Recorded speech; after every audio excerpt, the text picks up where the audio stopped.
बड़ी खबर आ रही है। पाकिस्तान की साजिशों के चलते आईबी पर सुरक्षा बढ़ा दी गई है और केरी बटल में सीज फायर उल्लंघन के बाद बीएसएफ चौकस नजर आ रही है।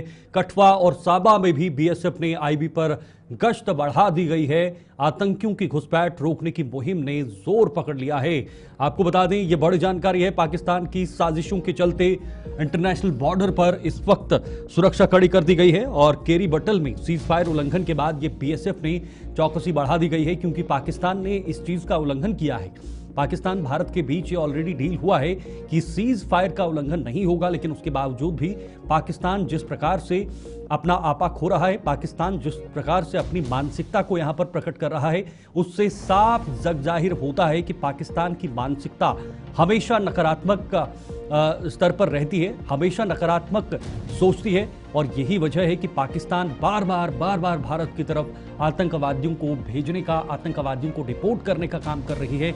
लेकिन आतंकवादियों को कैसे न्यूट्रलाइज करना है, आतंकवादियों को कैसे एक एक कर एलिमिनेट करना है और जो इन्फिल्ट्रेशन होता है उसको रोकना है, उसके लिए लगातार चाहे वो बीएसएफ हो, चाहे वो आसपास की पुलिस हो या फिर बाकी सुरक्षा बल हो, उसको लेकर तैयार रहते हैं। तो फिलहाल इस मामले को जो है वो बड़े गंभीर रूप से देखा जा रहा है।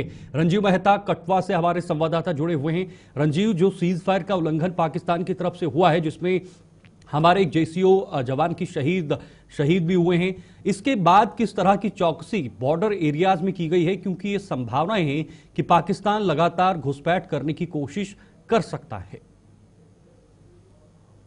देखिए शीतल, मैं बताऊं कि केरी बटल की घुसपैठ की घटना के बाद से कल देर शाम से ही लगातार इस अंतर्राष्ट्रीय सीमा की बात करूं, खासकर कठुआ जिले की जो 22 किलोमीटर की सीमा जो पाकिस्तान के साथ लगती है, वहां पर जो फ्रंट लाइन पर सुरक्षा के लिए बीएसएफ तैनात है, उन्होंने साफ दिशा निर्देश दिए हैं वहां पर तैनात जवानों को कि कोई भी सीमा पार से होने वाली नापाक हरकत का माकूल जवाब दिया जाए, जिसको लेकर चौकसी बढ़ा दी गई है, गश्त भी बढ़ा दी गई है और जितने भी नदी नाले हैं, घुसपैठ के रूट है, वहां पर विशेष नाके जो है वो लगाए गए हैं और सेकंड लाइन पर जो तैनात बीएसएफ के जवान है वह भी लगातार इस इलाके में गश्त कर रहे हैं और जगह जगह जो उनके नाका पॉइंट है वहां पर मुस्तैदी से अपनी ड्यूटी कर रहे हैं।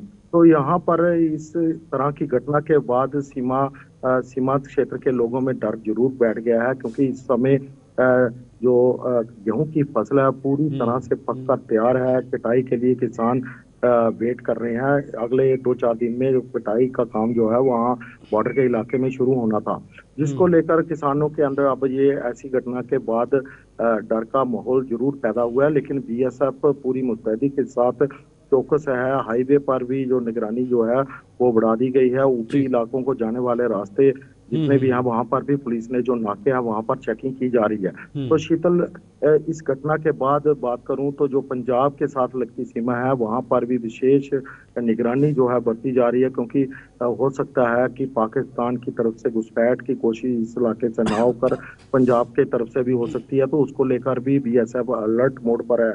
तो लगातार यहाँ पर जो पुलिस के अधिकारी ने बिल्कुल, लेकिन हमें बताया कि रंजीव, साल 2025 की शुरुआत में ही कठुआ इस मामले में सबसे ज्यादा आगे रहा और आतंकियों ने कठुआ को एक सेंटर बनाया, एक केंद्र बनाया और कई घटनाएं कठुआ के अंदर हुई। कुछ लोगों की जानें भी चली गई, कुछ आतंकवादियों को भी मार गिराया। लेकिन कुल मिलाकर कठुआ ही सबसे इस वक्त सबसे नजदीक जो है वो आतंकवादी कठुआ को देख रहा है। कठुआ के जरिए जो वो पारंपरिक रूट की बात हो रही है, जो पारंपरिक रास्ते की बात हो रही है, उसके चलते वहां से बाकी अन्य जिलों तक पहुंच रहे हैं। किश्तवाड़ में भी 3 आतंकियों को मार गिराया है। तो क्या कठुआ के जो बॉर्डर एरियाज हैं उन पर भी सुरक्षा बलों का सबसे ज्यादा फोकस रहने वाला है, जहां से घुसपैठ हो रही है? बिल्कुल बिल्कुल। पिछले दिनों जब केंद्रीय गृह मंत्री अमित शाह ने विनय पोस्ट का दौरा किया था, अग्रिम चौकी का, तो उस दौरान भी बीएसएफ को जो साफ निर्देश दिए गए थे कि इस इलाके से जो घुसपैठ है उसको पूरी तरह से खत्म किया जाए। इसके लिए जो कदम उठाने थे उसके लिए दिशा निर्देश भी जारी किए हैं। लेकिन आपका सवाल है कि कठुआ जिले को सेंटर क्यों बनाया गया? क्योंकि कठुआ जिले की सीमा जो है एक तरफ पाकिस्तान से लगती है, दूसरी तरफ पंजाब से साथ लगती है और 2 बड़े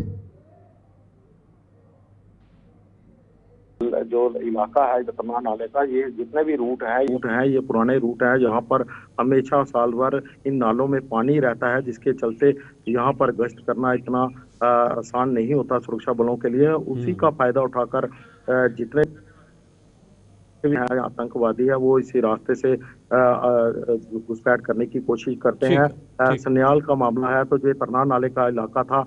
और इसी के साथ मैं बताऊं कि यहाँ पर जितना भी बॉर्डर है वो उसके साथ जितना भी इलाका लगता है पंजाब की सीमा है, कुछ लोग पंजाब की तरफ से भी घुसपैठ करने की कोशिश की है। वहां पर भी संदिग्धों की हलचल जो मिलने के बाद सुरक्षा कड़ी कर दी गई, सर्च अभियान ठीक है, चलाया गया। ठीक। लेकिन इस कठुआ के रास्ते ऊपरी इलाकों की तरफ जाना उनके लिए काफी आसान रहता है, तभी ठीक कठुआ है। को चुना जाता है उन्होंने घुसपैठ के लिए। ठीक है रंजीव, ओके, बहुत बहुत शुक्रिया आपका, ये जानकारी आपने दी। फिलहाल देखिए, कठुआ से हमारे सहयोगी ने बताया कि कठुआ से ज्यादातर घुसपैठ हो रहा है। वहां पर कुछ नदी नाले हैं, कुछ ऐसे इलाके हैं जहां पर सेना को गश्त करना मुश्किल हो जाता है। यही वजह है कि वहां से घुसपैठ हो रही है और एक केंद्र आतंकियों की तरफ से कठुआ को बनाया जा रहा है। लेकिन सेना हमेशा की तरह इस बार भी मुस्तैद है।